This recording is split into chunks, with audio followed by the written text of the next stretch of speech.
Fala galera, vamos a mais notícias do São Paulo, mas antes não esqueça de se inscrever no canal e deixar seu like.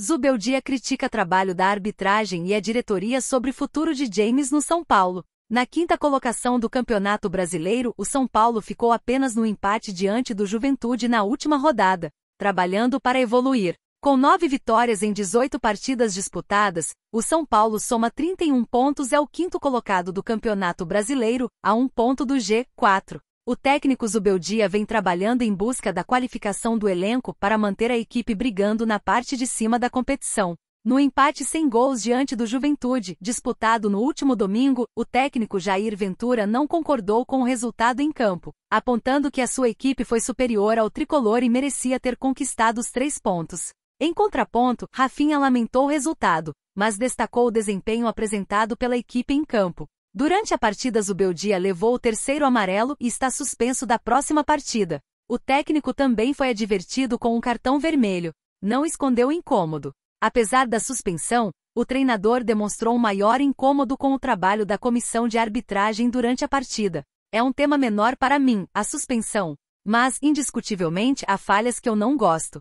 Há falhas que poderiam ser evitadas pelos árbitros daqui, então meio que arbitram um estilo muito autoritário. Luciano protesta e em seguida ficam chateados. Outro dia foi Lucas.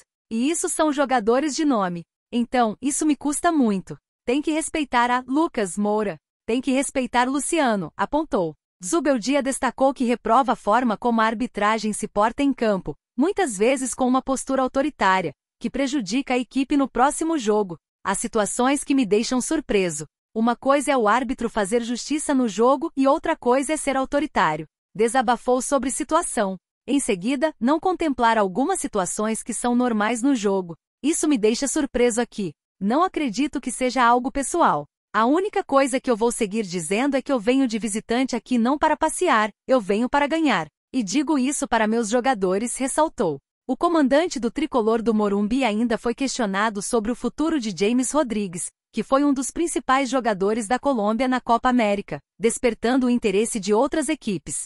É uma decisão institucional junto com os interesses do jogador. Eu já não posso mais falar do assunto. Em todo caso, tem que perguntar à diretoria e ao jogador, revelou. Jair Ventura, técnico do Juventude, analisa empate com São Paulo. Poderíamos ter tido uma sorte melhor. O jogo terminou em empate sem gols, mas para o comandante do time gaúcho sua equipe poderia ter um resultado melhor. Empate chama atenção.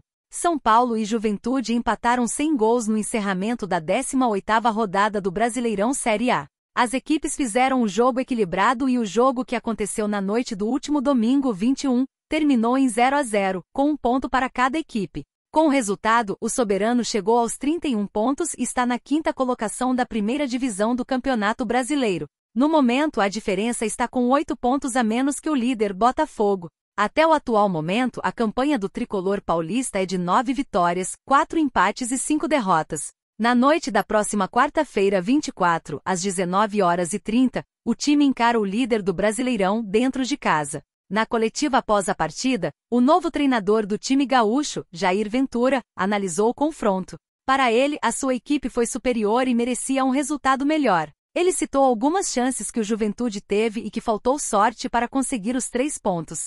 Falei ali para os jogadores, no jogo poderíamos ter tido uma sorte melhor. No primeiro tempo tivemos uma cabeçada do Jadson sozinho, no gol anulado, a bola pega no ombro, enfim. O gol foi anulado e depois um pecado aquele chute a bola não ter entrado ou ter batido na trave e na linha, analisou. Mas campeonato Série A é muito difícil, um ponto importante.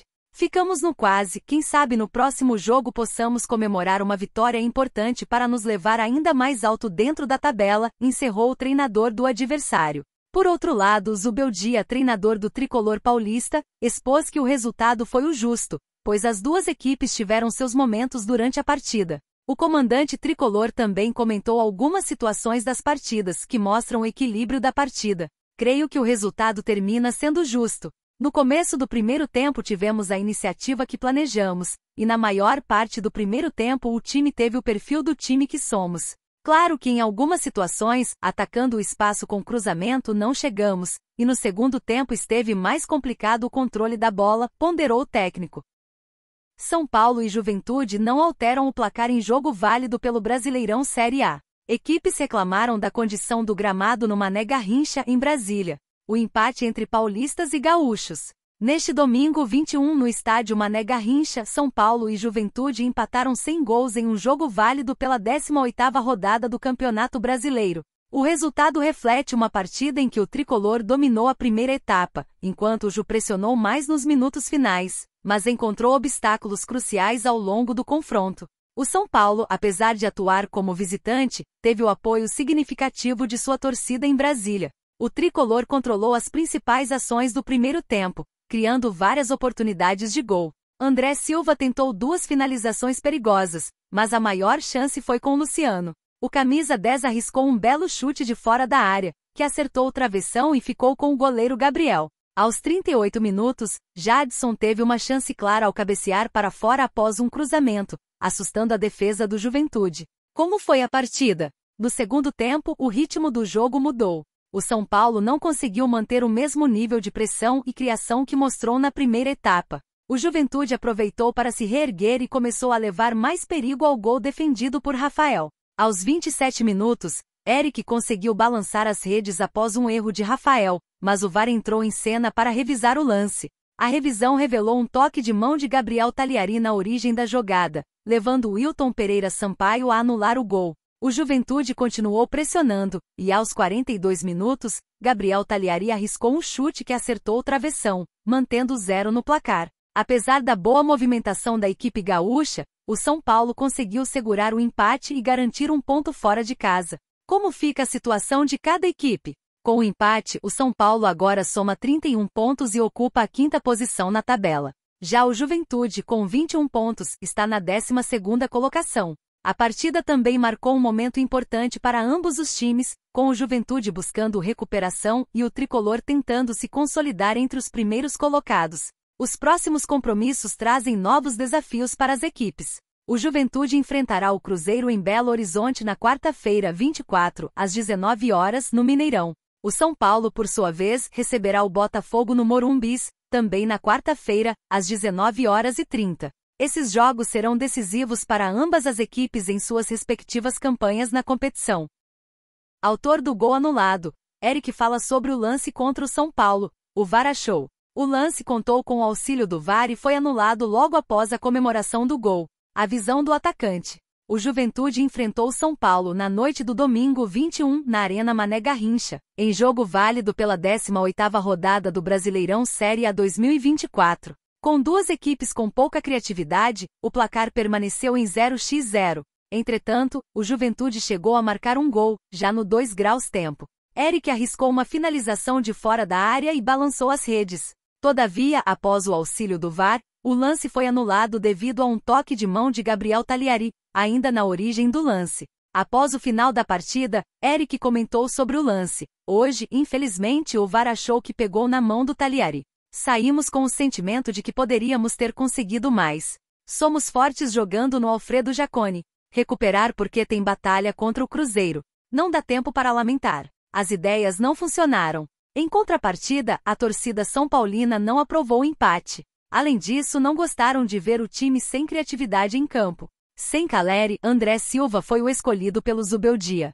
Contudo, o atacante pouco participou do jogo. Luciano e Lucas não conseguiram passar pela boa defesa do Juventude, enquanto Ferreirinha continuou isolado, no lado esquerdo do ataque do São Paulo. As mudanças feitas por Zubeldia também não surtiram efeito. A notícia positiva envolve Rafinha, experiente e capitão do tricolor paulista. Após a lesão que sofreu ainda na estreia da Copa Libertadores, o lateral direito atuou 90 minutos pela primeira vez, justamente contra o Juventude. Fora do G4. Na 18ª rodada, o Fortaleza venceu o Atlético Goianiense, assim, ultrapassou o São Paulo na tabela do Campeonato Brasileiro Série A 2024. O tricolor paulista fica na 5ª colocação com 31 pontos somados. O próximo jogo será no Morumbis, diante do torcedor. Na quarta-feira 24, a equipe enfrenta o Botafogo às 19h30, horário de Brasília, pela 19ª rodada. O Fogão é o líder da competição.